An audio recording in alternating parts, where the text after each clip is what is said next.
Jacket நேயர்களுக்கு வணக்கம். நான் உங்கள் ஜாக்கி சேகர். நம்முடைய இந்த உரையாட வந்திருக்கிறார்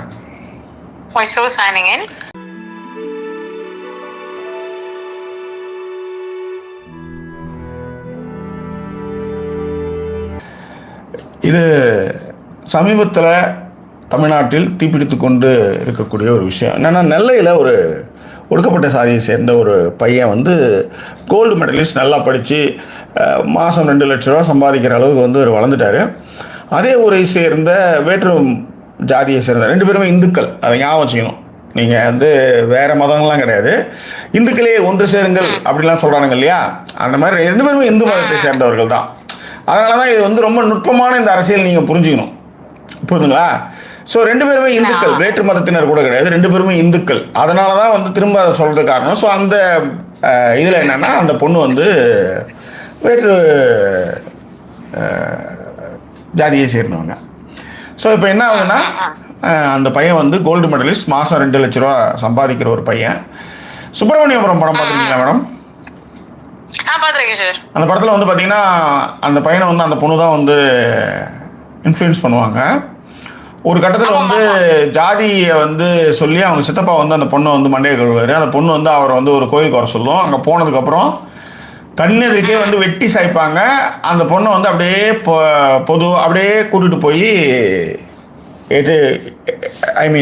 கூப்பிட்டு போயிடுவார். ஓகே, இதுதான் வந்து அந்த வாட் இஸ் தட் அந்த வாட் இஸ் தட் எஸ் அந்த படத்தினுடைய கிளைமாக்ஸ் அதுதான். அது மாதிரி ஒரு சம்பவம் தான் இது. இதில் வந்து அவங்க அப்பா, அந்த பழி கொடுத்த பையனுடைய கவினுடைய அவங்க அப்பா என்ன சொல்கிறாருன்னா, அந்த பொண்ணு தான் என்னை கூட்டிச்சு, அந்த பொண்ணு தான் என் பையனை கூட்டிச்சு, அதன் பிறகு கண்ணில் மிளகாத்தூள், அது மாதிரி நிறைய கதைகள் ஒன்று சொல்கிறாங்க. ஏன்னா நான் எப்பயுமே நம்ம வந்து இந்த சோஷியல் மீடியாவில் வந்த தகவல்களை வைத்து நாம் ஒருபோதும் பொங்கல் வைக்க மாட்டோம். ரைட். இப்போ எனக்கு ஒரே ஒரு விஷயம் தான், ஆடியோ எப்படி இருக்குன்றது மட்டும் கொஞ்சம் சொன்னீங்கன்னா நல்லாயிருக்கும். ஏன்னா நான் இன்றைக்கி வந்து மைக் போட்டிருக்கேன். அவங்களுக்கு வந்து ஒரு ஃபோன்லேருந்து பேசுகிறாங்க, அதுக்கு பக்கத்துலேயே வந்து ஒரு மைக் வச்சுருக்கேன். நான் அவங்களுக்கு ஒரு மைக் வந்து நான் ஊரில் கொடுக்கும்போது இங்கேயே அதை செட் பண்ணி வச்சுருக்கேன். ஸோ அதனால தான் வந்து 2 பேருடைய ஆடியோவும் உங்களுக்கு எப்படி கிளியராக கேட்குதா அப்படின்றதுக்காக கேட்குறேன். குட் ஃபார் போத் தான் அப்படின்ட்டு ரம்யா சொல்லிட்டான். Good, fine. So this is it, right?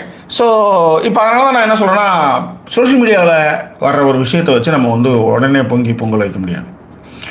இப்போ ஒரு சாரர் என்ன சொல்கிறாங்க அப்படின்னா, அந்த பொண்ணு வந்து அவங்க 2 பேருமே நல்லாவே லவ் பண்ணாங்க, அது வந்து அந்த ஃபேமிலிக்கே தெரிஞ்சுது, ஆனால் நடுவில் வந்து இந்த கொலை நடந்திருக்கு அப்படின்ட்டு. சரி, இந்த கொலை எப்படி நடந்தது அப்படின்றது தாங்க மேட்ரு. ஸோ பொண்ணுடைய சகோதரர், தம்பின்னு நினைக்கிறேன், அவர் என்ன பண்ணுறாரு, எங்கள் அக்காவை வந்து பார்த்தது வந்து எனக்கு பிடிக்கல, அதனால நான் வெட்டி சாச்சிட்டேன் அப்படின்னு போய் அவர் வந்து நீதிமன்றத்தில் போலீஸில் சரண்டர் ஆகிறாரு. சரண்டர் ஆனதுமே வந்து என்ன ஆகுதுன்னா, அவர் என்னன்னா, அந்த பொண்ணோட அப்பாவும் அம்மாவும் எஸ்ஐயா இருக்காங்க, தமிழக காவல்துறையில் எஸ்ஐயா இருக்காங்க. அவங்க 2 பேருமே சஸ்பெண்ட் பண்ணி கைது பண்ணியிருக்காங்க. இதுதான் இப்பத்திய நிலவரம். பொண்ணுக்கிட்ட விசாரிக்கும் போது அந்த பொண்ணு என்ன சொல்லுதுன்னா, நான் அவரை நான் சந்திச்சதே இல்லை அப்படின்றாங்க. ஆனால் அவங்க 2 பேரும் சந்தித்த சோஷியல் மீடியா ஃபோட்டோக்கள் வைரல் ஆகிட்டு இருக்கு. இது வந்து ஒரு புறம். நான் சொல்ல வர்ற கதை உங்களுக்கு புரிஞ்சிச்சுன்னு நினைக்கிறேன். புரிஞ்சிச்சு சார், நல்லா புரிஞ்சிச்சு. கரெக்டாக சொல்லியிருக்கேனா? உங்களுக்கு புரியுற மாதிரி சொல்லியிருக்கேனா? புரியுது, நல்லா தெளிவா புரிஞ்சிச்சு. Back line of the story என்ன எல்லாம் தெரிஞ்சிருச்சு. ஸோ இதில் ஒரே ஒரு விஷயம் தான், நீங்க இப்ப சொன்ன லாஸ்ட் தான் ரொம்ப ஷாக்கிங்கா இருந்தது. பொண்ணை கூப்பிட்டு பேசுறப்ப அவங்க சொல்லிட்டாங்க அவரை தெரியவே தெரியாதுன்னு சொல்லிட்டாங்க. ஆமா. ஸோ இப்போ இதனால் வந்து என்ன ஆகுதுன்னா, இது வந்து நம்மளுக்கு வந்து இந்த தகவல் கிடைக்கும் போது நம்ம வந்து இது வந்து சுப்பிரமணியபுரத்திலிருந்து வந்த கிளைமேக்ஸ் மாதிரியே ஒரு விஷயம் இருக்குது பார்த்தீங்களா. ஏன்னா அவங்க தான் கூப்பிட்ருக்காங்க, அவர் போயிருக்காரு, அவர் வெட்டி சாகடிச்சிட்டாங்க, தம்பி போய் சரண்டர் ஆயாச்சு. தம்பி ஏதாவது வேலை செய்கிறாருன்னு பார்த்தா கிடையாது. இந்த கதைக்கு நீங்கள் யோசிச்சு இந்த ஒரு விஷயத்துக்கு மட்டும் பார்த்தீங்கன்னா, வாட்ஸ்அப்பில் வந்து ஜாதிய பெருமைகள், ஜாதிய விஷயங்களே பேசுகிற அளவுக்கு வந்து ஒரு பையன் வந்து வீட்டில் வந்து வேலையே இல்லாமல் இருந்து இந்த வேலையை செஞ்சுருக்கான் அப்படின்ற மாதிரி ஒரு சாரர் பேசிகிட்டு இருக்காங்க. அதே நேரத்தில் படித்த எஸ்ஐ அளவுக்கு காவல்துறை முக்கிய பொறுப்பில் இருக்கிறவங்க வந்து இந்த மாதிரியான ஒரு விஷயத்தை பண்ணியிருக்காங்களே, இது எப்படி சாத்தியம் அப்படின்ற ஒரு கதையும் போய் கொண்டிருக்கின்றது. இதில் அந்த பெண்ணோடு விசாரிக்கும் பொழுது அந்த பொண்ணு எனக்கு தெரியவே தெரியல அப்படின்னு சொன்னாங்க. அப்படின்றதுனால ஒரு விஷயம் போயிட்டு இருக்கு இல்லையா? ஆமாம் சார். ஸோ இப்போ என்னன்னா,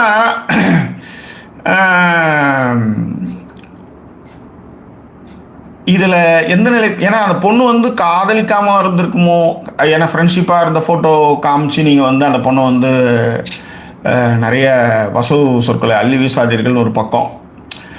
ஏன்னா சோஷியல் மீடியாவை பொறுத்தவரைக்கும் என்னன்னா 2 பக்கமுமே பேசுவாங்க. பட் இந்த சம்பவங்கள் உண்மையாக பொய்யா அப்படின்றதுலாம் எனக்கு தெரியல. ஆனால் இருக்கிற இந்த மீடியாவில் கசிந்த தகவல்களை வைத்து தான் நம்ம பேசுகிறோம். அதனால் இது வந்து அறுதியான தகவல் அல்ல. சோஷியல் மீடியாவில் இதை பற்றி விவாதங்களை வைத்து அந்த பொண்ணு தெரியலன்றதை வந்து நியூஸ் பேப்பர்லேயே வந்துருக்குது அந்த கட்டிங்கை வச்சும். அதே நேரத்தில் இதற்கான பின்புலங்கள் வேற என்ன வேணாலும் இருக்கலாம். ஓகே, அதனால் என்னன்றது விசாரணை இறுதி முடிவு வராமல் நம்ம எதுவும் பண்ண முடியும். ஆனால் என்னன்னா, இப்போ இந்த பொண்ணு வந்து எனக்கு தெரியவே இல்லைன்றது தான் சுப்பிரமணியபுரத்துலேயும் சொன்னது. ஒரு கட்டத்தில் என்ன ஆகும்னா அந்த சம்மந்தப்பட்ட பெண்ணை விசாரிக்கும் போது அவங்க வந்து எல்லா காதல்களுமே அவங்க வந்து என்ன பண்ணுவாங்க, எனக்கு தெரியவே தெரியாது, நான் அண்ணனை நினச்சேன், நான் தங்கச்சியை நினச்சேன் அப்படின்ற மாதிரி அது மாறிடும்னு வச்சுக்கோங்களேன்.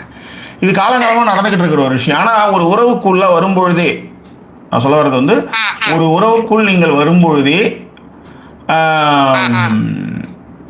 என்னவாகும் அப்படின்றது நல்லாவே தெரியும். அதனுடைய எண்டு எங்கே போய் நிற்கும்னு நம்மளுக்கு நல்லா தெரியும். எனக்கு தெரிந்த ஒரு காதல், அந்த 2 பேருமே வந்து நன்கு படித்தவர்கள், மெத்த படித்தவர்கள். ஒரு கட்டத்தில் வந்து அவங்க 2 பேரும் காதலிக்கிறாங்க, ஆனால் 2 பேரும் வீட்லையும் கல்யாணம் நடக்காது. நாம் வெவ்வேறு மதங்களை சேர்ந்தவர்கள், நம்மளுக்கு கல்யாணம் நடக்காது, நம்ம வந்து ஒரு ஃப்ரெண்ட்ஷிப்பாக தான் வீட்டில் பழகணும் 2 பேருமே சொல்லிட்டு இருக்கோம். உங்கள் அம்மாவுக்கு நிறைய எதிர்பார்ப்புகள் இருக்குது, அதனால் இந்த கல்யாணம் நடக்காது. ஆனால் நம் இது பிடிச்சிருக்கு, இப்படியே இருப்போம். நீ உங்கள் காஸ்டில், உங்கள் மதத்தில், உங்கள் காஸ்டில் வந்து பார்க்குற பொண்ணை நீ கல்யாணம் பண்ணிக்கணும் பையனுக்கும். இல்லை நான் என் மதத்தில் என் காஸ்டில் வந்து ஏதாவது பையன் கிடைச்சாலும் நானும் கல்யாணம் பண்ணிக்கிறேன். 2 பேரும் சேர முடியாதுன்றது உண்மை அப்படின்ற மாதிரியான ஒரு காதலை நான் பார்த்திருக்கிறேன். அதன் பிறகு அது திருமணத்திலும் முடிந்தது. அவங்களே கல்யாணம் பண்ணிக்கிட்டாங்க. இந்த மாதிரியாகவும் காதலிப்பவர்களும் இருக்கிறார்கள். அதனால் ஒரு உறவுல இருக்கும் பொழுதே ரொம்ப தெளிவாக பெண்ணும் ஆணும் இருப்பார்கள்ன்றது அங்கே சொல்ல வந்த விஷயம். அதனால் அந்த பொண்ணை பொறுத்தவரையிலையும் இப்போதைக்கு நெருக்குதல்களா, அதான் ஜாதிய சங்கங்கள், அப்புறம் வந்து பெற்றோர்கள்னு ஏகப்பட்ட நெருக்குதலுக்கு அந்த பெண் வந்து உள்ளாகி இருப்பார். ஆனால் இந்த நேரத்தில் அந்த பெண் வந்து ஸ்டாண்டர்டாக இருக்கணும் ஆக்சுவலி, இல்லையா? நீங்கள் ஒரு அதாவது ஸ்ட்ராங்காக நீங்கள் இருக்கணும் அந்த ஒரு விஷயத்துல. ஏன்னா உங்களை நம்பின ஒரு பையனுடைய உயிர் போயிருக்கு, ஓகேவா? இப்போ இது வந்து கற்பனையா உண்மையாலாம் இல்லாமல், ஆனால் நடந்த விஷயங்கள் சோஷியல் மீடியாவில் வந்த விஷயங்களை வைத்து தான் இதை நம்ம பேசிட்டு இருக்கோம். அப்போ அந்த பொண்ணு வந்து ஒரு வேளை பேக் அடிச்சு அது உண்மையாக இருந்தால் இது வந்து ரொம்ப தப்பான ஒரு விஷயம். ஒரு பையனை அவங்ககிட்ட போய் நீங்கள் பேசுகிறீங்க, பழகுறீங்க, எல்லாம் பண்ணுறீங்க, திடீர்னு வந்து அந்த பையன் வந்து பிரச்சனையை நீங்கள் சந்திக்கும் பொழுது டக்குன்னு பேக் அடிக்கிறது எந்த வகையில் நியாயன்றதான் என்னுடைய கேள்வி. அதனால தான் நான் வந்து இந்த வாட் இஸ் தட் இந்த சுப்பிரமணியபுரத்தை வந்து நான் வந்து முன்னிறுத்துறதுக்கான காரணம் அதுதான்றேன். Understood sir. இதுல இன்னொரு ரொம்ப முக்கியமான ஒரு விஷயம் இருக்கு ஜாக்கி. நான் சொல்றது என்னன்னா, நீங்க சொன்ன பாயிண்ட் எல்லாமே வேலிட். அதாவது வந்து இதுல வந்த விஷயங்களை வச்சு நம்ம பேசுறோம் அப்படிங்கறதெல்லாம் விட இன்னுமே வந்து அது ஃப்ரெண்ட்ஷிப்பாவே இருக்கட்டுமே, நான் சொல்றது ஃப்ரெண்ட்ஷிப்பாவே இருக்கட்டும், அத கூட புரிஞ்சுக்க முடியாத அளவுக்கு இருக்கிற பசங்க இருக்காங்க வீட்டுல. நீங்க ஒரு வார்த்தை நடுவுல சொன்னீங்க பாத்தீங்களா, அது ரொம்ப உண்மை. எங்க அக்காவ கிட்ட பேசுறது எனக்கு பிடிக்கல அப்படிங்கறதுக்காக நீங்க அப்ப நீங்க ஒரு காலேஜுக்கு அனுப்ப கூடாது, வீட்லயே வச்சு பாத்துக்கணும் இல்லீங்களா? அவங்க யார்கிட்டயும் போய் பேசவே கூடாது, அவங்க பேசுறதே உங்களுக்கு பிடிக்கல அப்படிங்கிற பட்சத்தில் நீங்க இன்னொரு விஷயம், எனக்கு இதுல ஒரு பெரிய ஆச்சரியம் என்ன அப்படின்னா, உங்க அக்கா தானே அவங்கள கிட்ட போய் பேசுறாங்க, அப்ப யார நீங்க கண்ட்ரோல் பண்ணணும்? அதுதான் அவங்க அப்பா சொல்றாரு. யார கேள்விகள் கேட்க? அவங்க அப்பா என்ன சொல்றாரு, என் பிள்ளை வெட்டி போடுங்களா, உங்க பொண்ணு வெட்டி போட்டுருக்க வேண்டியதானே, அதேதான் அப்படின்னு அவங்க அப்பா வந்து ஒரு ஸ்டேட்மென்ட். நான் சொல்றது அந்த அளவுக்கு இருக்கிற கோவத்துல வந்து ஒரு பேரண்ட் பேசுறாங்க, நான் அத சொல்லவே இல்லை. பட் ஃபர்ஸ்ட் கண்டிப்பையோ ஃபர்ஸ்ட் விஷயங்களையோ ஒரு தம்பி இந்த மாதிரி ஒரு டிசிஷனே எடுக்கிறாருன்னு வச்சுக்கோமே, நீங்க முதல்ல உங்க வீட்டுல இருக்கிறவங்கள தானே வந்து சொல்லணும், நீ போய் பேசாதமா, நீ பேசுறது பிடிக்கல, முடிஞ்சிருச்சு. அப்ப இது ஒரு விஷயம். இன்னொன்னு, இப்ப அவங்க அந்த பேப்பர் கட்டிங் நீங்க சொன்னீங்களே, அவங்க எனக்கு தெரியவே இல்லை அப்படின்னு சொல்றது, whatever the relationship may be, எனக்கு அவரை தெரியவே இல்லைன்னு ஒருத்தவங்க சொல்ல வேண்டிய அவசியம் இல்லைல்ல. Yes, exactly. அதுதான் இப்ப இந்த இடத்துல வந்து இப்போ சோஷியல் மீடியாவில் நிறைய புகைப்படங்கள் வந்து ஷேர் ஆகிட்டு இருக்கு. அதில் வந்து அவங்க வந்து பர்த்டே வந்து மோதிரம் ஏதோ போடுறாங்க. ஸோ இதெல்லாம் ஒரு நட்பு ரீதியாகவே இருந்தாலும் கூட, ஆனால் ஒரு ஃபோட்டோவில் வந்து அவங்க கண்ணில் வந்து காதல் தெரியுது. அது கூட ஒருத்தர் வந்து இப்போ அந்த இதை வந்து ஒருத்தர் சோஷியல் மீடியாவில் போட்டிருந்தாரு. ஒரு காலத்தில் வந்து ஆதியில் காதல் இருந்தது, அது அவள் கண்களில் தெரிந்தது அப்படின்னே வந்து அந்த அவங்க 2 பேருக்கான அந்த ஃபோட்டோவை எடுத்து போட்டாங்க. இப்போ அந்த பையன் செத்து போயிட்டாங்க. அதாவது என்னன்னா, ஒரு ஒரு காலகட்டத்தில் இந்த ஒடுக்கப்பட்ட சாதியினருக்கு படிப்பே கிடைக்கல. வர்ணாசிரம முறைப்படி அவங்க வந்து மலம் மல்லணும், குப்பாலணும்னா குப்பாலணும் அப்படின்ற அந்த பிறப்பின் அடிப்படையில் பிரிக்கப்பட்டு அவனுக்கு வந்து கல்வியை மறுக்கப்பட்டது. சுதந்திரத்துக்கு பிறகு ஒரு 70 வருடங்களாகத்தான் இந்த ஒடுக்கப்பட்ட சமூகத்தை சேர்ந்த இளைஞர்களும் மேலே வந்துட்டு இருக்காங்க. அவங்க வந்து அதே மாதிரி ஹையர்கியில் இருக்கிற உயர்ஜாதி பொறுப்பில் இருக்கிறவங்க அந்த பசங்களை வந்து போட்டு படுத்தி எடுக்கிறாங்க. அது ஒரு பக்கம் இருக்குது. சரி, புத்திசாலித்தனமாக கோல்டு மெடல் வாங்கி ஒரு தலைமுறையே வந்து நிமிர்ந்து எடுத்து முதல் தலைமுறை பட்டதாரியாக அந்த வீட்டிலேருந்து ஒரு பையனை வர்றதை வந்து ஒரு காதலின் காரணமாக வெட்டி சாச்சிருக்கீங்களே. இப்போ உங்களுக்கு வந்து அதில் என்ன சொல்கிறான்னா, படித்தோமா, வேலைக்கு போனோமா, சம்பாதிச்சோமா, அப்படியே போயிருந்தா இந்த உயிர் போயிருக்காதுல்லன்னு ஒருத்தன் சொல்கிறான். ரைட், ஓகேவா? நீ வந்து உன் வேலையை பார்த்துட்டு இந்த லவ்வுக்குன்னு வராமல் இருந்ததுன்னா அந்த உயிர் போயிருக்காதேன்னு சோஷியல் மீடியா ஒருத்தன் போட்டு அது இன்னொருத்தன் போட்டுருக்கான். சரி, அவன் உயிர் போயிடுச்சு, இப்போ என்ன ஒன்று அப்படியே விட்டுருவாங்களா? உனக்கு வாழ்நாள் ஃபுல்லும் களி. நீ வீட்டில் தான் உட்காந்துட்டு இருக்கணும், ஐ மீன் ஜெரையில் தான் உட்காந்துருக்கணும் வாழ்நாள் ஃபுல்லும். அப்பா அம்மா வந்து எஸ்ஐ பதவி பறிச்சுட்டாங்க, இப்போ அவங்களும் கேஸில் நடந்து போயிட்டு இருக்கணும். இதை யோசிச்சு பாருங்க. இப்போ நீங்கள் அந்த பொண்ணு வந்து எனக்கு தெரியவே இல்லைன்னு சொல்லும்போது அது வந்து யோசிச்சு பாருங்க, அது என்ன மாதிரியான ஒரு கொடுமை. ஸோ அதனால தான் நான் சொல்லுவேன், ஒரு உறவில் நீங்கள் இருக்கிறீங்கனாலே உங்களுக்கு வந்து அது எங்கே போய் நிற்கும், எதோட நிறுத்தும், எதோட போய் நிற்கும்ன்றது நல்லாவே தெரிஞ்சுதான் நீங்கள் வந்து ஒரு உறவில் நீங்கள் இருக்கவே முடியும். அது எக்ஸ்ட்ரா மேரிட்டல் அஃபேரில் கூட சரிதான். எதுவாக இருந்தாலும் உங்களுக்கு தெரியாமல் நீங்கள் வந்து குழந்தைலாம் கிடையாது, உங்களுக்கு வந்து வாயிலெல்லாம் வந்து விரல் வச்சா கடிக்காத குழந்தைலாம் நீங்கள் கிடையவே கிடையாது. You know very well about what happens going on, what is going to end அப்படின்றது உங்களுக்கு நல்லாவே தெரியும். ஸோ அப்படி இருக்கும்பொழுது இப்போ ஒரு இடத்துல இந்த மாதிரி இடத்துல இதுக்கு முன்னாடியாக கூட நீங்கள் கோழையாகவே இருக்கலாம். ஆனால் இப்படி ஒரு நிலைமை நடந்ததுக்கப்புறம் நீங்கள் வந்து எப்படி ஒரு ஸ்டாண்ட் நிற்கணும்? அதுதான் ஜக்கி, அந்த உறவு என்னவா வேணாலும் இருக்கட்டும், பட் உங்கள் நண்பனோ தோழனோ என்ன உறவு வேணாலும் நீங்க அந்த உறவுக்கு பேர் வச்சுக்கோங்க, தட் டசன்ட் மேட்டர். ஆனா அதற்கான ஒரு ஸ்டாண்ட் பைலயாவது நீங்க நின்னு இருக்கலாமேங்கிறதுதான் இங்க கேள்வி. அதுதான் நானும் சொல்றேன். அந்த ஸ்டாண்ட்ல இருந்து அடுத்த ஸ்டாண்டுக்கு போய் பேசுறதுதான் இங்க ரொம்ப என்ன சொல்றது, usually we will say right, what is right, அதுக்கு கொஞ்சம் வந்து ஸ்டாண்ட் பண்ணி இருங்க அப்படின்னு இல்ல, ஓரளவுக்காவது நியாயத்துக்கு நிக்கணும் அப்படின்னு நினைப்போம்ல. இப்ப வந்து இப்ப லாஸ்ட் மினிட் அசைன்மெண்ட்னு ஒருத்தர் கமெண்ட் போட்டிருக்காரு, அந்த கருத்தையும் கவனத்தில் எடுத்துக்கணும். ஏன்னா அந்த பொண்ணு அந்த மாதிரி ஒரு ஸ்டேட்மெண்ட் சொல்லவே இல்லை அப்படின்ற ஒரு சொல்றாரு. அதனால நான் ஆரம்பிக்கும் போதே சொன்னேன், இந்த கருத்துல வந்து இந்த மாதிரி ஒரு டைம்ல வந்து சோசியல் மீடியாவில் ஏகப்பட்ட விஷயங்கள் வந்து பரவுது. ஓகேவா? அது உண்மையா பொய்யான்னு அதனாலதான் நம்ம வந்து என்ன சொல்றோம்னா, இது வந்து பரவப்பட்ட அடிப்படையில் தான் அதை பத்தி பேசுறோம். அதுக்காக நம்ம வந்து இந்த முடிவு, ஏன்னா இப்படிதான் வந்து ஒரு குழந்தைய வந்து ஒரு அம்மா வந்து விட்டாங்க, அந்த குழந்தை வந்து பால்கனியில் விழுந்துருச்சுன்னு அந்த உடனே வந்து அதுக்கு தீர்ப்பு எழுதி முடிவு எழுதி அந்த பொண்ணு வந்து தற்கொலை பண்ணிச்சு. ஸோ அப்படி இருக்கும் பொழுது அந்த பொண்ணு வந்து சொல்லாமலும் இருக்கலாம், மீடியாவில் வந்து இந்த மாதிரியான ஒரு பொய்யான தகவலையும் கசிய விடலாம். மாற்று இதில் என்னென்ன 2 ஜாதியுமே சம்மந்தப்பட்டிருக்கும் பொழுது இப்படிலாம் அவங்க சொன்னாங்கன்னு சொல்றதுக்கு ஒரு பக்கமும், அதாவது இன்னும் வந்து அந்த ஸ்டேட்மெண்ட் வராமல் வந்து நீங்கள் வந்து எதுவுமே செய்ய முடியாது. இல்ல இதுல ஜக்கி அவங்க ஸ்டேட்மெண்ட்லாம் வர்றதுக்கு முன்னாடி இன்னொரு ரொம்ப வந்து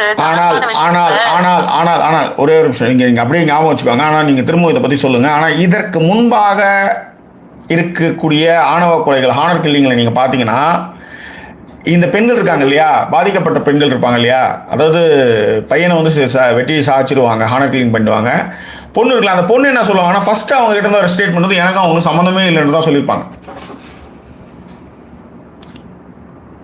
ஹலோ மேம், ரீகனெக்டிங் ஆகுது மேடம், இருங்க உங்களுக்கு திரும்ப கால் பண்ணுறேன். உங்களுக்கு தமிழும் காண போயிட்டாங்க. ஏன்னா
மேம் உங்க குரல் கேட்காம தவிச்சு போயிட்டு மேடம். சரி சார் சார் நீங்க தவிக்க வேண்டாம் சார். கேக்குது சார் கேக்குது செப்பண்டி. ஸோ இதில் என்னென்னா இதில் சொல்ல வர்ற விஷயம் வந்து இதற்கு முன்பான இந்த மாதிரியான காதல்களில் பாதிக்கப்பட்ட அந்த பெண்கள் இருக்காங்க இல்லையா, அது ஃபேமிலியாக ஃபஸ்ட்டு ஸ்டேட்மெண்ட்டே அவங்க என்ன சொல்லுவாங்கன்னா, எனக்கு வந்து என்னென்னா அது பேர் என்ன, எனக்கு தெரியாதுன்றதான் அவங்க மூலமாக ஸ்டேட்மெண்ட். பாருங்கள், அந்த பொண்ணு வந்து தெரியலன்னு சொல்லிடுச்சு, இந்த பையன்தான் வந்து அந்த பொண்ணை வந்து மயக்கிருக்கான், அந்த பொண்ணு வந்து அப்பாவி அப்படின்ற மாதிரியாக அப்படி ஒரு கட்டமைப்பை வந்து எடுத்துட்டு வருவாங்க இதில். ஓகேவா? ஸோ இதுதான் வந்து இது அதில் அதான் என்ன சொல்றது எனக்கு தெரியல இதில் வந்து. சரி, இப்போ இது நீங்க ஏதோ சொல்லுங்க சொல்லுங்க. அதுல ஒரு 2 விஷயம் சொல்ல வந்தேன் ஜாக்கி. இது ஒண்ணு என்னன்னா, விஷயங்கள் நடக்கும்பொழுது அதுவுமே உதாரணத்துக்கு இப்ப நீங்க சொல்ற அந்த தென் மாவட்டங்களா அங்க இருக்கும்போது நடக்கும்பொழுது அங்க என்ன அப்படின்னா, எப்பவுமே ஒரு இந்த மாதிரியான ஒரு விஷயம் வந்து அவங்க இன்னுமே அந்த ஜாதி பெருமைகள் அதை வந்து நிறைய பேசிக்கிட்டு இருக்கிறது, அந்த மாதிரியான விஷயங்கள்லாம் இருக்கு. ஓகேவா? அப்படி இருக்கும்போது it is more like a statement. இப்படி பண்ணா இப்படி ஆயிடும். சோ நம்ம ஏற்கனவே ஒரு விஷயத்துல பேசணும் பாத்தீங்களா, சோ இப்படி ஆனா இப்படி வந்து ஆயிடும் அப்படிங்கிற மாதிரி இருக்கிற பெண்களை வந்து ஃபர்ஸ்ட் திருப்பி ஷெல்லுக்குள்ளாரே வச்சிருக்கிற மாதிரிதான் அது. உதாரணத்திற்கு நேத்து ஒரு ரிலீஸ் பார்த்தேன் ஒரு குரூப்ல. அதுல வந்து அந்த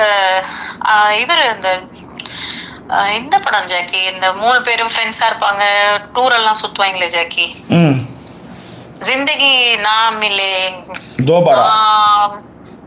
தோபாரா, அந்த படத்தை எடுத்தார்ல, அந்த ஃபேமிலியில இருக்கிற ஒரு பேசுவார். அதாவது இந்த பெண்களை வந்து மத ரீதியாகவும் எல்லா மதத்திலயுமே அவர் சொல்வார், நாட் ஓன்லி இன் ஒன் இது, எல்லா இதுலயுமே பாத்தீங்க அப்படின்னா அவங்களை வந்து நம்ம தனிச்சு ஏங்குற மாதிரியான ஒரு ஆளவே விடுறது கிடையாது. அவங்கள நம்ம எப்படி வச்சிருக்கோம் அப்படின்னா, ரொம்ப நல்ல ஒரு எக்ஸாம்பிள் சொன்னார். ஒரு சிக்கன் இருக்கும், அந்த சிக்கனை வந்து வளரும் பொழுது குட்டியா இருக்கிறப்ப என்ன பண்ணுவாங்களா, ஒரு குட்டி பாக்ஸ்ல வச்சு வெறும் ஸ்வீட்ஸா ஃபீட் பண்றது அதுக்கு. ஸ்வீட்டை சாப்பிட சாப்பிட அது வந்து ஈஸியா வந்து பெருமன் ஆயிட்டே இருக்கும் இல்லையா. சோ உடனே அப்படியே எடுத்து வேற ஒரு, அது கொஞ்சம் பெருசாயிடுச்சுன்னா திருப்பி வந்து வேற ஒரு இதுல வந்து மாத்துறது. ஓகேவா? கொஞ்சம் பெரிய பாக்ஸ்ல மாத்துறது, திருப்பி அதே மாதிரி ஸ்வீட்ஸ், திரும்பி அடுத்து வேற ஒரு பாக்ஸ் போது கொஞ்ச நாள்லயே நல்ல ஒரு கொழுத்த சிக்கனா வந்துருமா. அதை எடுத்து குக் பண்ணும்பொழுது பாத்தீங்கன்னா அதுக்கு போனே இருக்காது.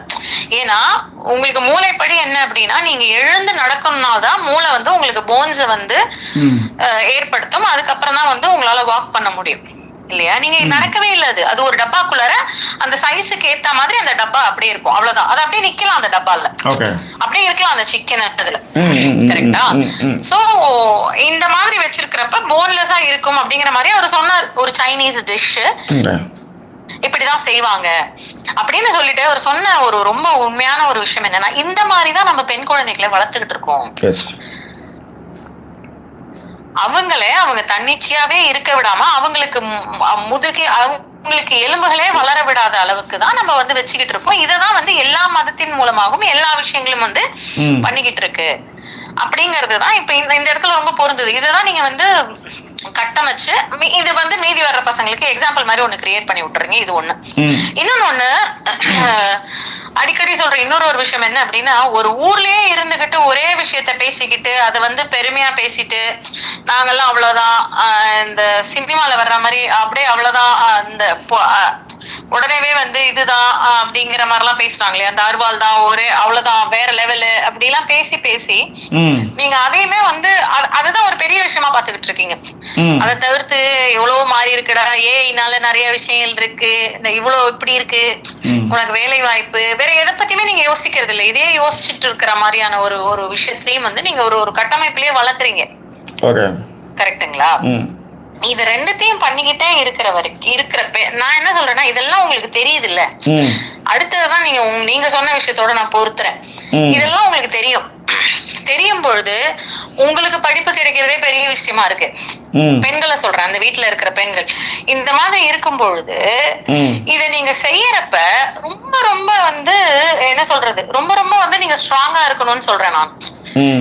உங்களை மீறி ஒருத்தர் வந்து நீங்க வர சொல்றாங்க அப்படின்னா நீங்களும் வந்து கூட்டிட்டு போயிட்டு, உங்க தம்பிக்கு ஏற்கனவே கோபம் இருக்கும்னு தெரியும் போது எப்படி கூட்டிட்டு போய் நீங்க காட்டுவீங்க?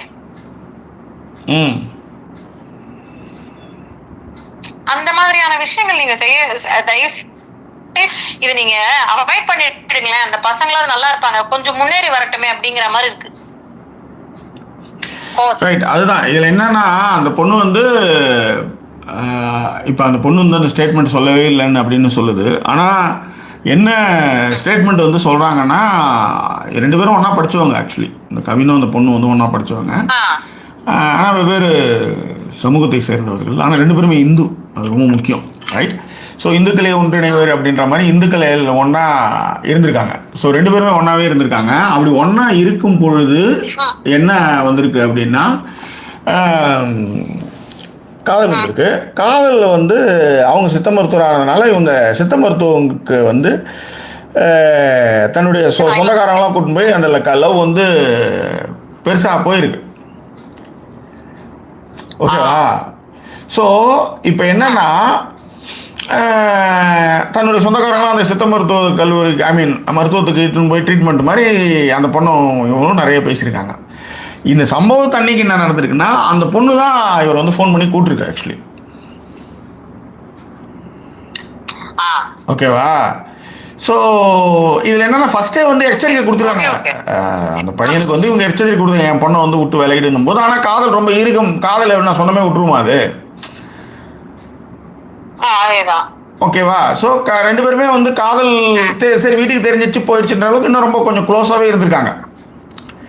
ஸோ அந்த பொண்ணுக்கிட்ட இருந்து சரி, இந்த பொண்ணு வந்து இப்போ வந்து அந்த பொண்ணு வந்து அந்த ஸ்டேட்மெண்ட்டே கொடுக்கல, அதாவது எனக்கு யாருன்னே தெரியாதுன்னு ஒரு ஸ்டேட்மெண்ட்டே கொடுக்கலன்னு சொல்கிறாங்கல்ல. லாஸ்ட் ஃபோன் கால் எடுத்தாலே தெரிஞ்சிடும் கவினுக்கு யார் ஃபோன் பண்ணாங்கன்றது.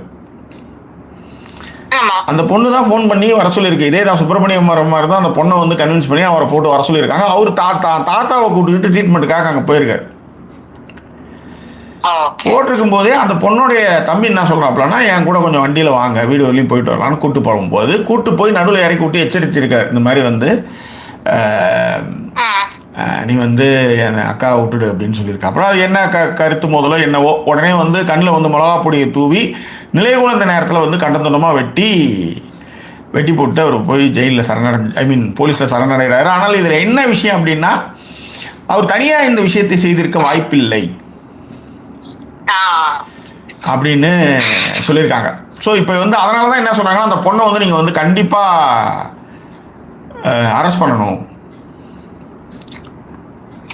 அப்படின்றது தான் இதுவரையிலையும் வர ஸ்டேட்மெண்ட். இத்தனைக்கும் வந்து அந்த பையன் வந்து கோல்டு மெடலிஸ்ட்டு. இது எல்லாமே வந்து இது வந்து உடனே நடந்த ஒரு விஷயம் இல்லை. அதாவது ஸ்கெட்சு போட்டு இதுதான் இது நடக்கும் அப்படின்ற அளவுக்கு பண்ணி அதை பண்ணியிருக்காங்க.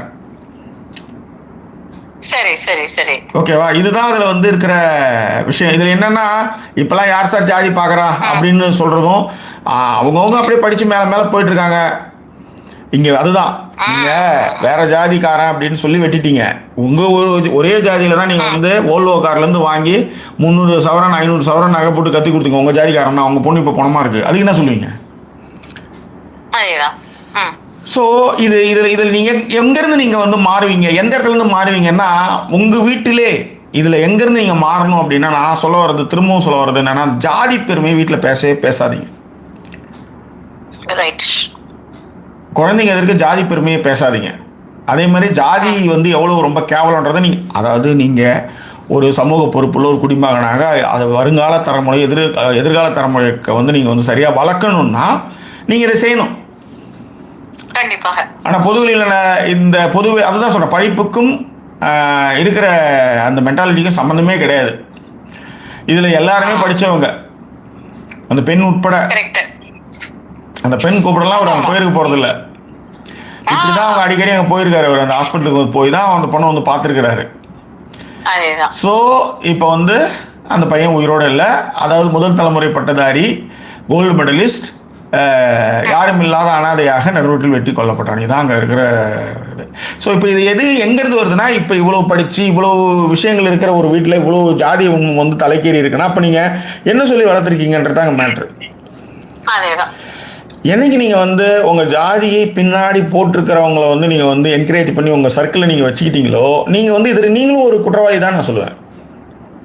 கண்டிப்பா எல்லாருக்கும் ஒரு ஜாதி இருக்குது. என் சர்க்கிளில் யாருடைய பேருக்கு பின்னாடி ஜாதி மோஸ்ட்லி இருக்கவே இருக்காது. குடும்பம் வர ஒருவேள் அப்படி என்னைக்காவது என்ன ஒரு 4000 ஃப்ரெண்ட்ஸ் இருக்காங்கன்னு வச்சுக்கோங்க, அதில் யாராவது இருந்தா பட்சத்தில் டக்குன்னு அவங்களை தூக்கிடுவோம் நான். புரியுதுங்களா? ஸோ அந்த மாதிரி இந்த ஜாதியை நீங்கள் வந்து கொண்டாட ஆரம்பிக்கும் பொழுதே இதனுடைய அதுதான் நம்ம எங்கேருந்து ஸ்டார்ட் பண்ணலாம்னா, நம்ம இந்த மாதிரியான விஷயங்களை என்கரேஜ் பண்ணாமல் இருந்தாலே போதும். உங்கள் நெருங்கின கசினாக இருக்கலாம், உங்கள் நெருங்கிய சொந்தக்கார பையனாக இருக்கலாம், பொண்ணாக இருக்கலாம், அது மாதிரி இந்த ஐயர் இந்த மாதிரிலாம் ஜாதியெல்லாம் போட்டுக்கிறப்ப செட்டியார் வன்னியர் பிள்ளை அப்படின்லாம் போட்டுக்கும் போது நீங்கள் அந்த ஜாதி பின்புலம் உனக்கு எந்த வகையில் நியாயமாக இருக்குது, அதை எப்படி நீங்கள் போட்டுக்கலாம் அப்படின்னு கேட்குறப்ப அதை நீங்கள் மாற்றலாம். அங்கேருந்து ஆரம்பிக்கலாம்னு சொல்ல வரேன். கண்டிப்பா. ஸோ இதெல்லாம் வந்து நீங்கள் ஒன்று ஒன்றா அந்த ஸ்டெப்ஸ் எடுத்துகிட்டு வரலான்றதுக்காக சொல்கிறேன். இது வந்து ஒரே நாளில் மாறக்கூடிய விஷயமே இல்லை. இது வந்து புறையோடி போயிருக்க ஒரு விஷயன்றதான் நான் சொல்ல வர்றது. பரியேறும் பெருமாள் வரும்போது எவ்வளோ பேர் திட்டாங்க, எவ்வளோ மாறி போச்சு, இதையே இப்படி பேசிட்டு இருக்காங்க அப்படின்ட்டு. அந்த இடத்துல இருந்து கஷ்டப்படுறவங்க தான் அந்த கஷ்டம் என்னன்னு தெரியும். ஓகேவா?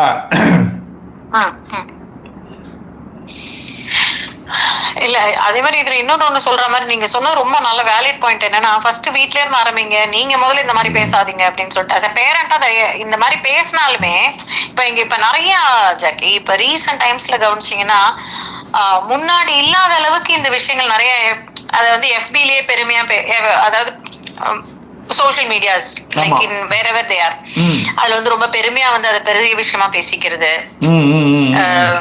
அதுக்கு ஒரு குரூப் ஆரம்பிக்கிறது, அதே போல இந்த வாட்ஸ்அப் குரூப்ல அந்த மாதிரி ஒரு குரூப் ஆரம்பிக்கிறது. அது இங்க மட்டும் இல்ல, வெளிநாடுகள்லயும் இது தொன்று தொட்டு பாரம்பரியமா தொடருது. நம்ம ஆளு நம்ம ஜாதிக்காரன் அப்படின்னு அவங்க கூட சேர்றது, அவங்க கூட சுத்துறது, அதை அந்த வாட்ஸ்அப் குரூப்ல ஜாதியினுடைய இதுல பேசுறதுன்றது இங்க வந்து இன்னமும் புறையோடி போய் தான் இருக்குது. இது என்ன காமெடின்னா, இங்க மண்டே ஆட்டிட்டு கடைசியில வந்து அவங்க எங்க அப்பா சொன்னாங்க, எங்க ஹஸ்பண்ட் சொன்னாங்க, நான் வேற வழியில் நான் என்ன முடிவு எடுக்கிறது, அதனால ஜாதியில தான் பாக்குறோம் அப்படின்னு சொன்ன நிறைய தோழிகள் எனக்கு தெரியும். அவங்க பொண்ணுங்களுக்கு கல்யாணம் அவங்க இன்னொரு விஷயம் இருக்கு ஜாக்கி, அதுல நான் தப்பா எடுத்துக்காதீங்க, அதன் பின்னாடி போய் ஒளிஞ்சுக்கிற நிறைய பெண்களும் இருக்காங்கன்னு சொல்றேன். ஆமாமா, ஆண்களும் இருக்கிறார்கள், பெண்களும் இருக்கிறார்கள். பெண்கள் அதிகமாவே இருக்காங்க. அதனால நான் சொல்றேன், இந்த விஷயங்கள் எல்லாம் மாத்தணும் அப்படின்னா அது பெண்கள் கையில மட்டும்தான் இருக்குன்றதுக்காக நான் திரும்ப சொல்றது. இவங்க வந்து என்னன்னா அது வந்து ஒரு ஒரு ஒரு கடைசி ஆயுதம்னு ஒண்ணு சொல்லுவோம்ல, கடைசியா ஒரு ஆயுதம் எடுக்கும்போது என்னன்னா, நான் என்ன பண்றது, நானே ஒரு பொண்ணு, எங்க வீட்டுல யாருமே இது மாதிரி இல்ல, அப்ப நான் என்ன பண்ண முடியும் சொல்லு அப்படிங்கறத ஒரு ஆயுதம் மாதிரி எடுக்கிறாங்க நிறைய இடத்துல நிறைய நேரங்கள்ல. அதை தயவு செய்து செய்யாதீங்கன்ற மாதிரிதான் இருக்கு.